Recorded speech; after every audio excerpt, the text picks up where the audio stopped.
No xadrez do poder, um movimento errado pode custar toda a partida. E parece que foi exatamente isso que vimos acontecer nas últimas semanas. O ministro Gilmar Mendes, considerado por muitos como o verdadeiro arquiteto do atual Supremo Tribunal Federal, teria cometido um erro estratégico monumental. Um erro que não só ameaça o seu próprio futuro, mas também o do seu discípulo mais próximo, o ministro da Justiça e agora também do STF, Flávio Dino. Esse episódio, que começou com uma simples entrevista, pode ter se transformado na prova que os Estados Unidos esperavam para acelerar a aplicação da Lei Magnitsky contra os dois. Mas afinal, o que Gilmar disse que pode custar tão caro? Para entender o tamanho da encrenca, precisamos voltar um pouco no tempo e entender o papel de Gilmar Mendes nesse tabuleiro. Ele nunca foi apenas mais um ministro.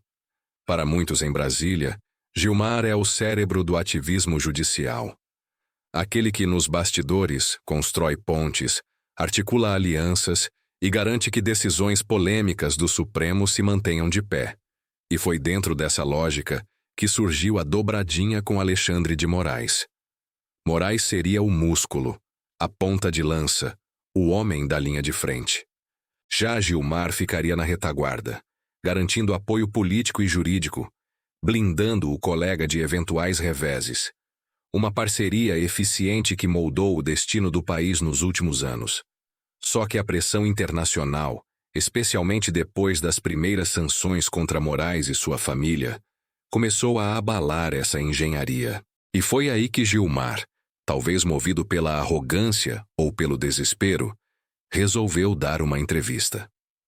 Durante essa entrevista, Gilmar foi questionado sobre como os bancos brasileiros estavam lidando com as sanções impostas a Moraes.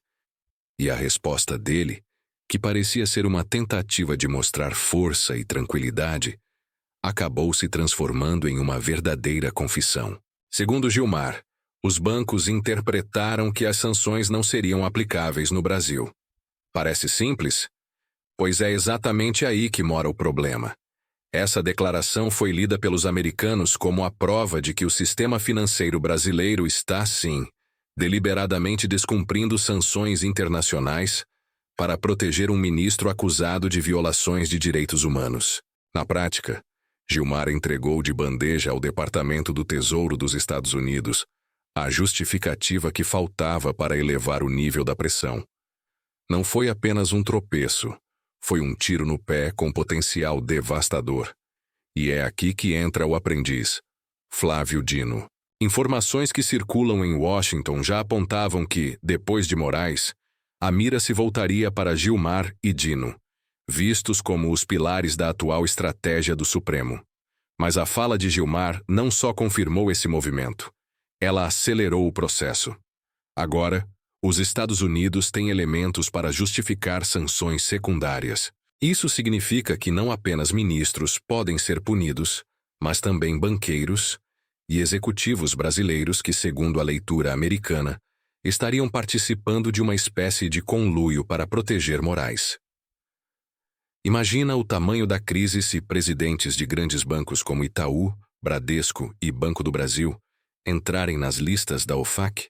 Estamos falando de congelamento de bens, proibição de transações internacionais e até restrições pessoais, como viagens e negócios no exterior. Gilmar, ao tentar blindar o sistema, acabou colocando seus aliados mais poderosos, a elite financeira, no centro do fogo cruzado. E é justamente essa leitura que ganha força nos bastidores de Washington. Não basta punir o executor. É preciso atingir também os que permitem e sustentam os abusos. É a lógica da cumplicidade.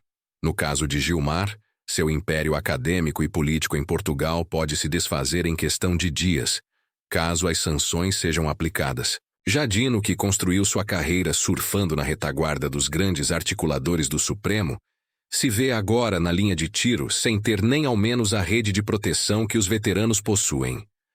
O erro do mentor está arrastando o aprendiz junto com ele. O que estamos vendo é um movimento que parece cada vez mais inevitável. A implosão de um sistema que acreditava ser intocável. Por anos, ministros do Supremo agiram com a certeza de que nada os alcançaria.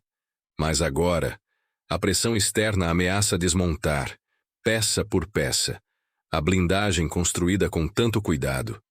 A arrogância, que sempre foi uma marca registrada, se transformou em fraqueza. Gilmar, tido como o homem mais inteligente da sala, acabou falando demais, e ao falar, não apenas se expôs, mas também comprometeu seus aliados. E para o aprendiz, Flávio Dino, resta agora apenas aguardar o impacto do erro do seu mentor. Analistas já falam em uma nova fase da crise, a fase do choro e do ranger de dentes. É quando as consequências deixam de ser apenas discursos e começam a se materializar no dia a dia. Quando não se trata apenas de milhões congelados em contas bancárias, mas da impossibilidade de usar um iPhone, de viajar, de manter uma vida confortável no exterior. A humilhação se torna real e o castelo começa a ruir de dentro para fora. E aí, eu pergunto a você: você acredita que o erro de Gilmar Mendes foi, de fato, o golpe fatal que vai acelerar as sanções contra ele e contra Flávio Dino? Acha que a elite financeira brasileira vai mesmo colocar o próprio patrimônio em risco para proteger essa dupla? Deixe sua opinião nos comentários, porque o debate sobre essa implosão do sistema está só começando. Se essa análise trouxe novas perspectivas para você, já deixa o seu like, porque isso ajuda muito o canal. Compartilhe esse vídeo para que mais brasileiros entendam o que está em jogo. E claro, se você ainda não faz parte da nossa comunidade, inscreva-se agora e ative o sininho. Aqui você vai acompanhar cada passo desse jogo de xadrez político que pode mudar o futuro do Brasil. Um grande abraço e até a próxima.